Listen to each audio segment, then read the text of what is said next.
Bon, ben, la première chose, on voit bien que l'Alsace, c'est la région qui se trouve le plus au nord, le plus au nord-est. On se rend compte aussi que la région, c'est une petite région. En fait, l'Alsace, c'est 15 000 hectares. Voilà. Pour vous rappeler, par exemple, le Bordelais, c'est 120 000 hectares, alors que l'Alsace, c'est 15 000. Le Languedoc-Roussillon, c'est 180 000 hectares. Donc, l'Alsace, vous voyez bien que c'est une petite région, quoi. Alors, le vignoble est planté en fait le long du massif vosgien. Le vignoble s'étend sur une longueur de 100 km et donc les vignes sont plantées sur ce qu'on appelle les collines sous-vosgiennes. C'est donc en fait le piémont du massif vosgien. La caractéristique, c'est que le massif vosgien en fait nous protège de toutes les dépressions qui viennent de l'océan Atlantique. Donc, on a une région où il pleut très peu. Colmar est la ville où il pleut le moins en France. Alors, c'est sûr qu'au niveau du nombre d'heures de soleil, on a moins d'heures de soleil que dans le sud de la France. Mais par contre, on a moins de pluie que dans le sud. Si vous regardez la carte de la France, que vous observez les vignobles, ben, vous pourrez remarquer que c'est la moitié nord de la France qui produit la majorité des vins blancs français, justement parce qu'on a besoin de températures moins élevées que dans le sud de la France. Donc historiquement, on produit beaucoup plus de blanc que de rouge, tout simplement parce que on est situé au nord et que pour produire des vins blancs, il ne faut pas des températures qui soient trop chaudes. Au niveau des terroirs, on a une très grande diversité de terroirs, du nord au sud de la route du vin. Enfin, pratiquement d'un village à l'autre, le terroir est différent. Donc les grands terroirs, les principaux, ça va être les argiles, les calcaires, les granites, les schistes. Après, comme vous le savez, en Alsace, on exploite en fait 7 cépages différents, 6 cépages à vin blanc et un seul cépage à vin rouge. En Alsace, aujourd'hui, on a toujours 3 appellations principales. On a l'appellation Alsace, l'appellation Crément et l'appellation Grand Cru. La caractéristique des vins alsaciens, comme vous le savez, ce sont que nos cépages sont des cépages aromatiques. Donc la typicité de nos vins, c'est d'avoir des vins qui sont à la fois fruités et secs. Voilà. Par contre, en Alsace, nous ne faisons pas d'élevage en pièces pour boiser nos vins blancs, comme vous allez le trouver en Bourgogne sur les Chardonnays ou dans d'autres régions. Voilà, nous, dans notre région, on a deux objectifs. Soit on fait des vins où on veut vraiment faire ressortir le côté cépage, la typicité du cépage, le fruit, soit on veut faire ressortir dans les vins le goût du terroir où se trouve la parcelle et on le fait notamment avec les grands. Donc Egisheim, c'est un village qui est vraiment réputé pour la qualité de ses vins, qui a une très très belle notoriété sur toute la route des vins et dans toute la France. Alors en termes de taille, notre village c'est vraiment une petite taille, hein. Il y a 1500 habitants. Pour vous donner une idée, il y a une trentaine d'exploitations viticoles comme la nôtre. Il y a aussi dans notre village une dizaine de restaurants, une dizaine d'hôtels. C'est un village où respire vraiment l'ambiance du vin et de la gastronomie. Tout tourne autour du vin et de la gastronomie. Voilà, et le village, pour ainsi dire, il est encerclé par les vignes. Donc on baigne vraiment dans cet univers vin, gastronomie, vigne. Alors la caractéristique sinon des terroirs qui sont autour d'Egisheim, c'est que sur notre commune, nous avons beaucoup d'argile. Nous avons une grosse base d'argile et ça c'est vraiment un point positif parce que ça nous permet de justement avoir une très bonne résistance à la sécheresse. Ok, donc à présent, je vais vous présenter le domaine Zinc. Donc, le domaine Zinc a été créé par mon père en 1964. Alors moi, j'ai rejoint mon père au domaine après mes études en 1995-1996. Voilà, donc à partir du millésime 2000, j'ai pris en charge les vinifications. Donc aujourd'hui, notre domaine, c'est 14 hectares, un peu plus que 14 hectares de vignes. À partir de 2008, j'ai commencé à travailler en bio. Je ne suis pas certifié, mais j'ai démarré la culture bio. Voilà, j'ai vraiment eu une prise de conscience à force d'être dans les vignes, de voir les sols que l'on traitait avec des herbicides. Je voyais que ça collait pas, quoi, que ça ne fonctionnait pas, et j'ai décidé de travailler en bio. Ensuite, je me suis formé sur la biodynamie. Je me suis formé sur la biodynamie en 2005, 2006, 2007. Mais d'abord, je voulais vraiment maîtriser tout le domaine en culture bio avant de passer en biodynamie. Donc aujourd'hui, sur le domaine, pour vous donner une idée, on est à 5 personnes à travailler à plein temps. Donc on reste quand même une petite structure.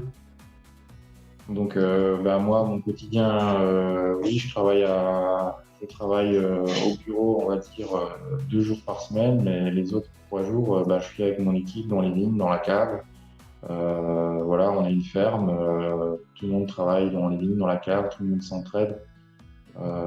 Voilà, c'est une petite structure, quoi.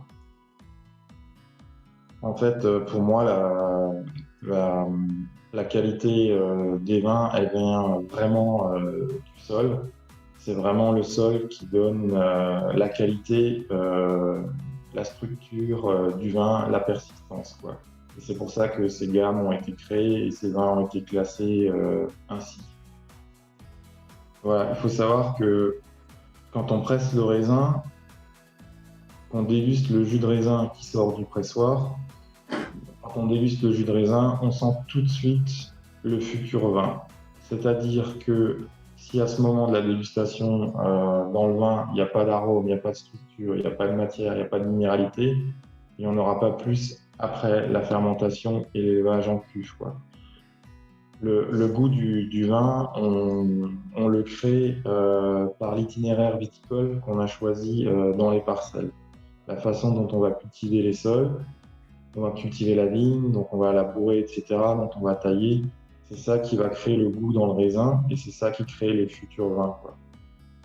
Donc moi, mon leitmotiv, c'est comment est-ce que je fais pour cultiver ma vigne, pour qu'il y ait un maximum de vie dans les sols, pour que les racines descendent le plus possible dans le sol et en fait assimilent tous les minéraux du sol. Et c'est ça qui va créer le goût dans le raisin. Voilà, et une fois qu'on a créé le goût dans le raisin, après la vinification, le but c'est en fait de conserver ou de faire ressortir ce qu'on a créé par l'itinéraire viticole. Donc quand j'ai repris le domaine, j'ai créé en fait ces 4 gammes qui s'appellent donc Portrait, Terroir, Grand Cru et Crément. Donc en fait, ces gammes correspondent en fait au classement des sols, donc au classement des sols tout simplement. Donc en fait, les vins de la gamme Portrait, ce sont des parcelles qui sont plutôt en bas de coteau, où on a des sols de Leuce, de Limon. Voilà, donc tous ces vins-là sont issus de cette zone précise. Ensuite, vous avez la gamme terroir. La gamme terroir qui sont en fait des parcelles qui se trouvent à côté des grands crus. Donc par exemple le mot Holsweg, le mot Wasserfall, le mot Talmatten, le mot Ortel-et-Golder, c'est le nom cadastral de la parcelle. Donc par exemple Riesling, terroir Wasserfall, Wasserfall c'est une seule parcelle, quoi. Alors que si on prend le Riesling de la gamme d'avant, la gamme Portrait, ça va être un assemblage de plusieurs parcelles d'une zone où il y a des terroirs de ligne. Au niveau du travail de la vigne, je fais exactement la même chose à travers toutes mes parcelles, que ce soit l'entrée de gamme au grand cru, le soin qui est apporté est exactement le même. Toute la vendange est récoltée à la main, de A à Z. La seule différence qu'il y a, c'est au niveau de la vinification. La gamme terroir et grand cru est vinifiée en foudre de chêne, alors que la gamme portrait est vinifiée en cuve inox. Ouais, donc la gamme portrait, on est vraiment sur issu de terroirs plus légers. Des terroirs légers, ben, on obtient des vins de fruits où on a une très belle expression du cépage. On a des vins qui sont assez ouverts, assez faciles d'accès, des vins qu'on va boire dans leur jeunesse, entre 1 année et 3 années. Voilà, des vins où on est sur le plaisir, la typicité. Et justement, vu qu'on est sur un profil de vin de fruits, ces vins-là, en fait, sont vinifiés en cuve inox, parce que la cuve inox permet de garder cette fraîcheur, ce fruité, ce croquant. Voilà, vinifier cette gamme-là dans des foudres en bois, ce serait plus négatif que positif, parce que les foudres auraient tendance à fatiguer ce côté croquant fruité. Voilà, donc on peut passer à la gamme terroir de nouveau. Donc là, en fait, ces parcelles, on est sur des sols qui sont marno-calcaires, argilo-calcaires, gréseux. Alors là, en faisant le même travail dans les vignes, mais en étant sur ce type de terroir, on obtient des vins qui sont plus haut de gamme de manière générale. Voilà, de manière globale, au nez, les vins sont plus discrets, mais beaucoup plus profonds, plus complexes. Voilà, plus fins, plus élégants. En bouche, c'est des vins où il y a plus de matière, plus de structure, plus de profondeur. Et surtout, aromatiquement, on a vraiment une très belle expression minérale du lieu. Donc on sent vraiment le côté argilo-calcaire, le côté marno-calcaire, le côté gréseux. Et en fait, ce côté minéral, il se présente en général à partir de la milieu de bouche et il pousse vraiment le vin sur la fin de bouche et la rétro-olfaction. C'est-à-dire que voilà, à partir de la milieu de bouche, tout le côté minéral prend le dessus sur le côté fruité. Et également, une fois qu'on l'a avalé, on sent qu'il y a beaucoup plus de persistance que la gamme d'avant. Et donc ces vins-là sont vinifiés en foudre de chêne, donc la fermentation et l'élevage en foudre, et l'élevage se fait en foudre. Voilà, donc on fait un élevage en foudre.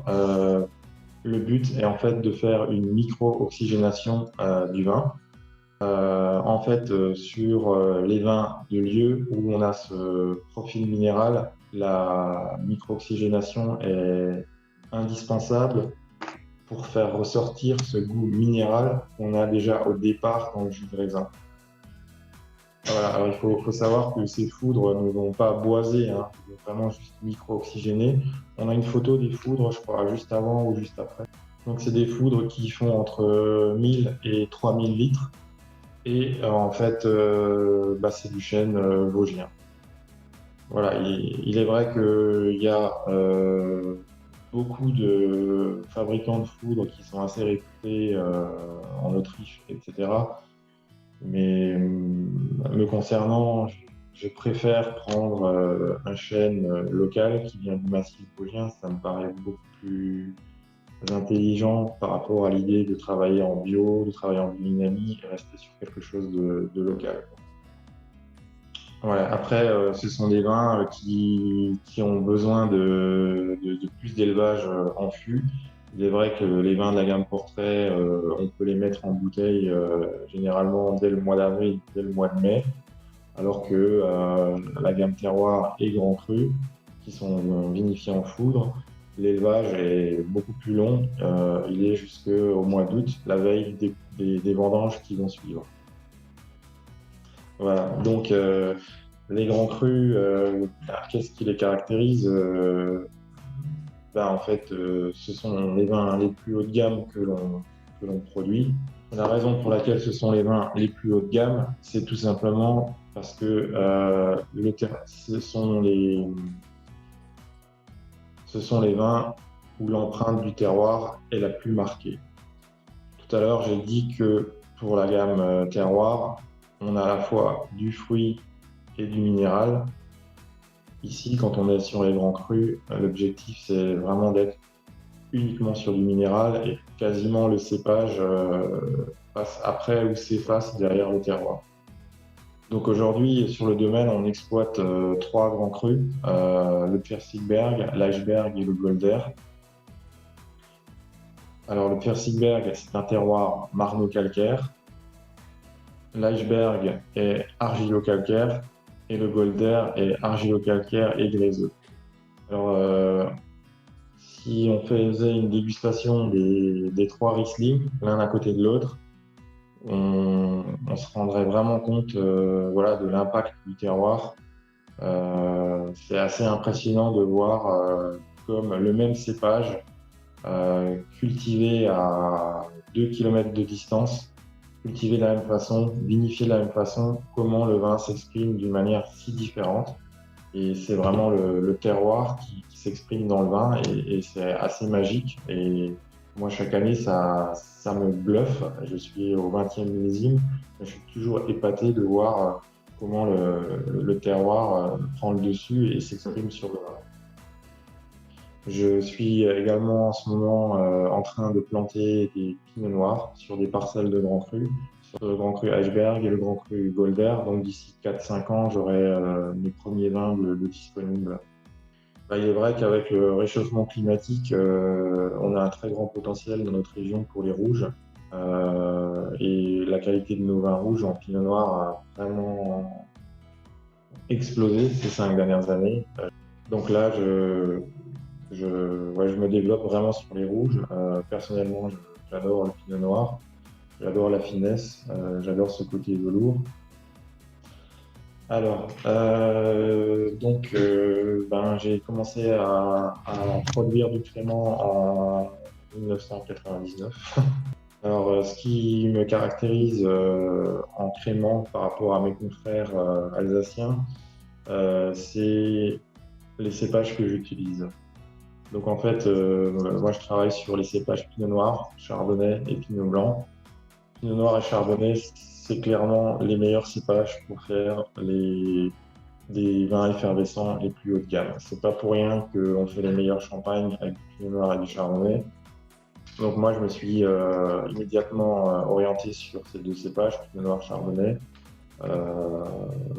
Voilà, parce que c'est clair que ça donne les vins à bulles les plus haut de gamme, principalement du pinot blanc. Il y en a aussi qui utilisent un peu de Riesling, il y en a qui utilisent un peu de pinot gris.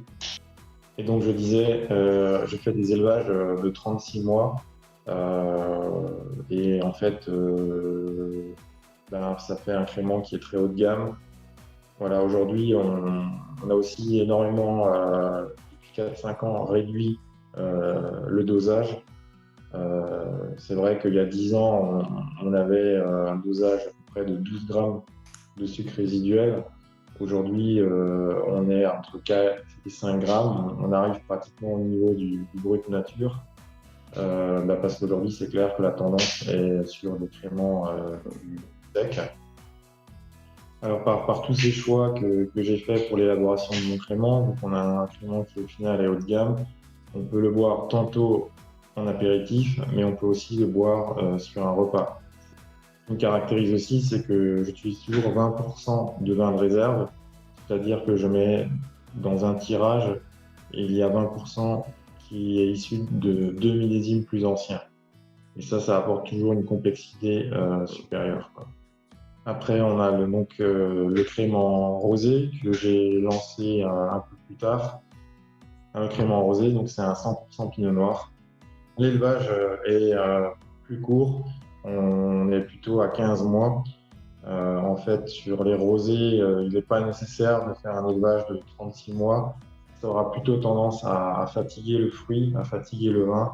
Donc, au bout de 15 mois, en général, c'est très bien. Au niveau du goût, le blanc est plus sec, plus droit, plus élancé, avec des fruits à chair jaune, des fleurs blanches. Le crémant rosé, vu qu'on est sur un 100% pinot noir, au niveau du nez, ben, on a plutôt des fruits rouges frais. En bouche, on a une très belle structure, mais par contre, il y a moins d'acidité parce qu'il n'y a pas de chardonnay. Donc, on a un peu une structure un style qui est un peu plus ample, plus rond. Pour autant, au niveau sucrosité, on est au même niveau, quoi. On est aussi. Voilà, sinon, je voudrais juste encore dire, avant qu'on passe à la dégustation, dire que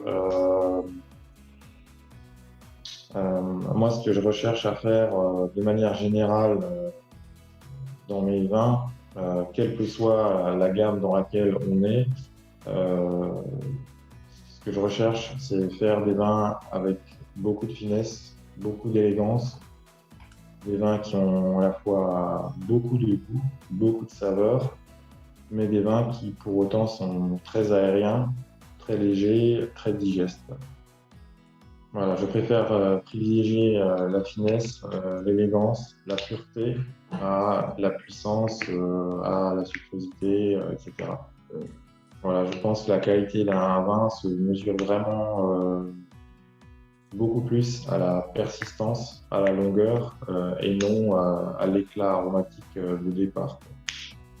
La première, ce début d'année, j'ai beaucoup de clients qui m'ont questionné sur mes disponibilités en Riesling Grand Cru, parce que étant donné la pénurie de Grand Bourgogne blanc, j'ai beaucoup de clients qui remplacent en fait ces grandes appellations de Bourgogne par du Riesling Grand Cru.